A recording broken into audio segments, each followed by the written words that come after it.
Vítejte v Cafin Talks, podcastu o všem, co hýbe podnikovými financemi.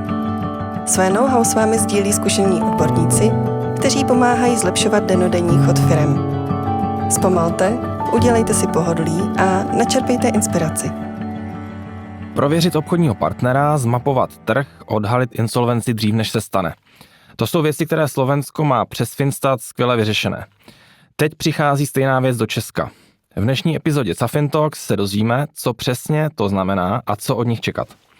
Dobrý den, vítám vás u další epizody Cafin Talks.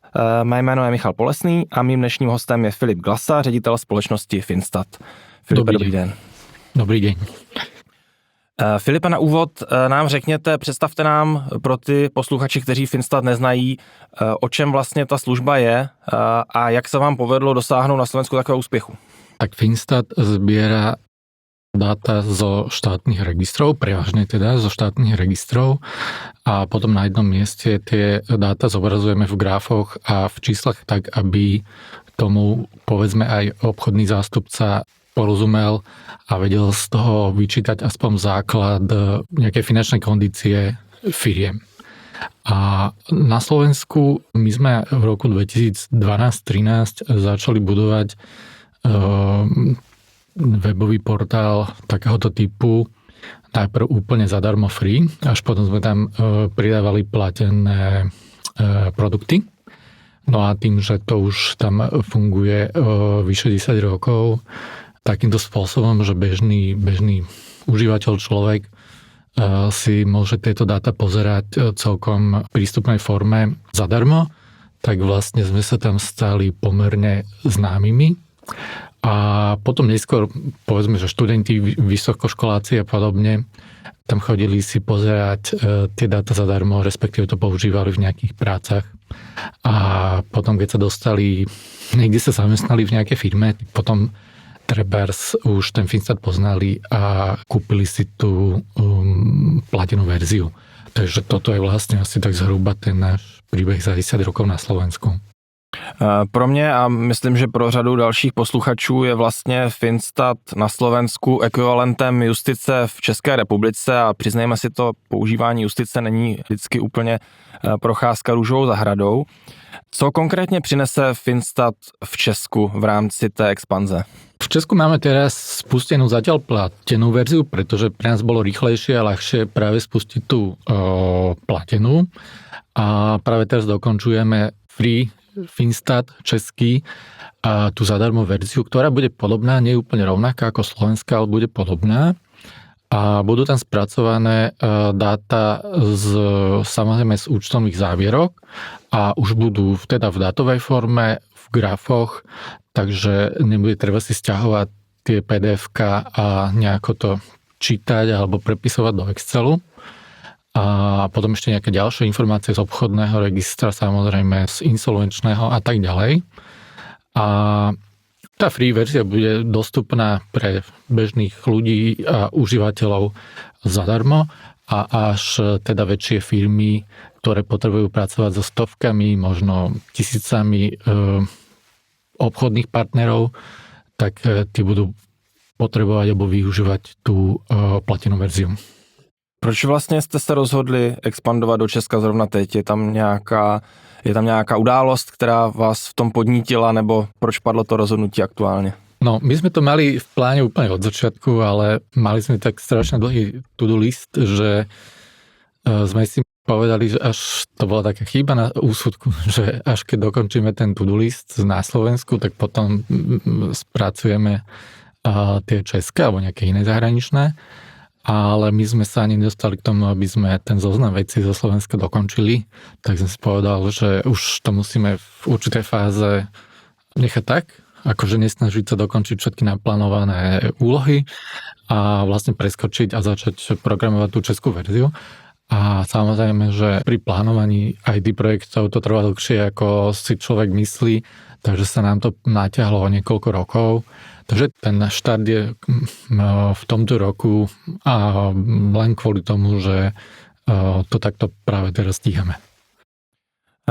Jako CFO to známe, že většinou problém bývá s datovými zdroji, že tam člověk občas zvlášť v těch veřejných rejstřících narazí.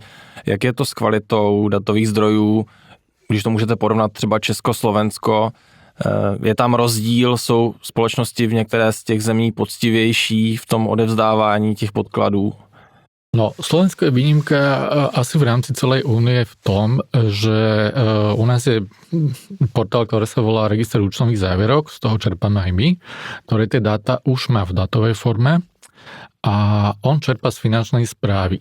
Takže je rozdelená tá povinnosť, alebo povinnosť už ani nie, ale teda vo väčšine krajín únie musia firmy do zbierky listín podávať účtovnú závierku, v zásade v hociakej forme, v nejaký oskenovaný dokument to môže byť častokrát a na Slovensku do toho registra účtovných závierok idú dáta už rovno z finančnej správy, ktoré sú štrukturované relatívne v dobrej forme.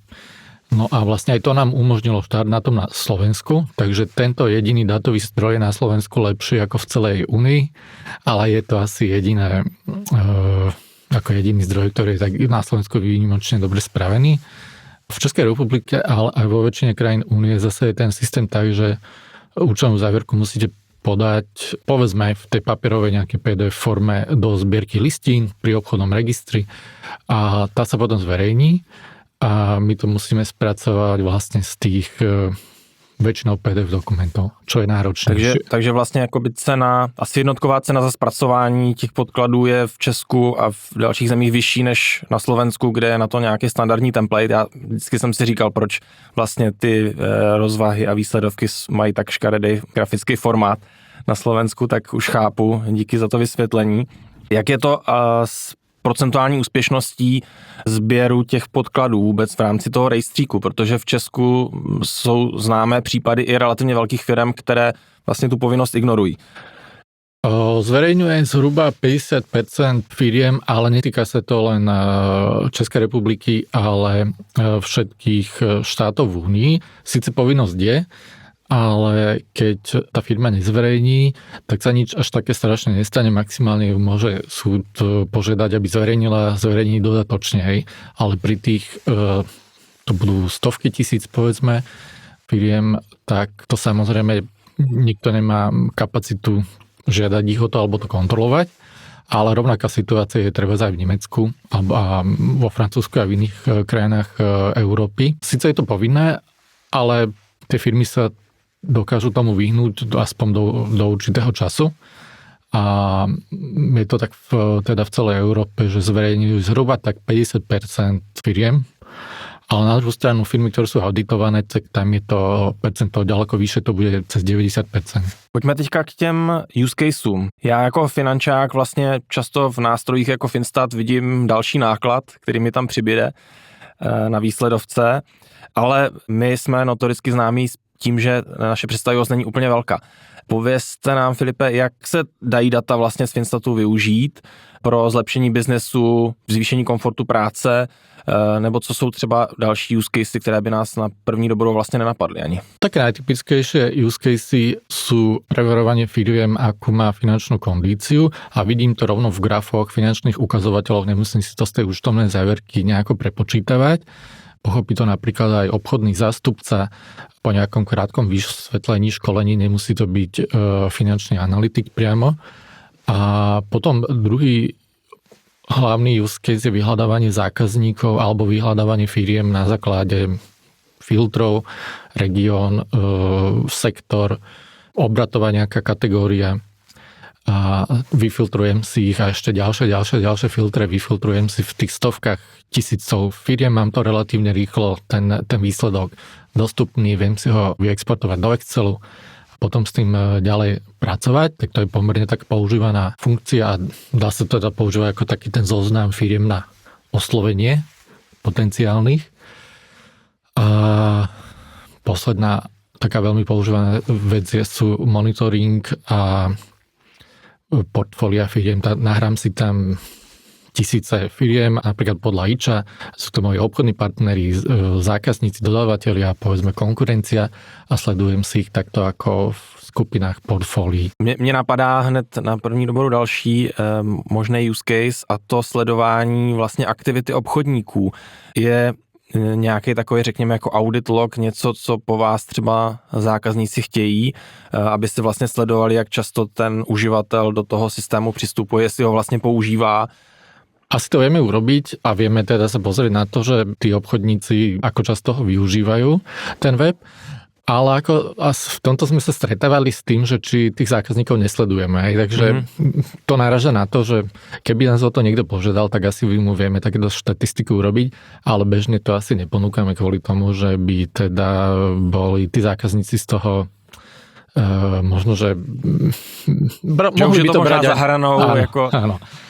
toho, co je komfortní pak pro ty obchodníky samotný. Hej, a samozrejme je tam možnosť do CRM systému alebo akýchkoľvek iných firemných informačných systémov napojiť tie dáta cez API, čiže rozhranie, ktoré komunikujú dva servery spolu. Tie dáta sa prenášajú automaticky do CRM-ka a vlastne v tom CRM sa dá potom kontrolovať už z hľadiska obchodníka všetko. A tie isté parametre, ktoré sú na Finstate, to znamená také tie bežné tržby, zisk alebo nejaké vypočítané finančné ukazovatele, vrátane kreditných scoringov, tie sa môžu zobrazovať povedzme aj v tom CRM-ku, ak to dáva zmysel. Co je ta budoucnost vlastně, protože teďka s rozvojem AI, s rozvojem technologií posouvá se vlastně jako způsob, jakým pracuje nejenom ten obchodník a finanční oddělení, ale vlastně všichni v té korporátní praxi. Řekněme, že ve vašem oboru vlastně historicky bylo běžné, že ten obchodník věděl, kterého zákazníka chce oslovit, šel na justici, otevřel si nějaký PDF-ko, nastudoval si základní údaje o té společnosti, neměl k tomu asi žádný extra vysvětlení, takže ani možná nevěděl, na co se pořádně dívá, když si tu rozvahu, když se jí snažil studovat. Jaká je ta budoucnost té práce s daty a se systémy jako Finstat? Je to v tom napojení na ty další systémy, nebo kde vidíte budoucnost? Myslím si, že bude väčšia miera automatizácie stále. Ono to prebieha už teraz, ale bude stále väčšia.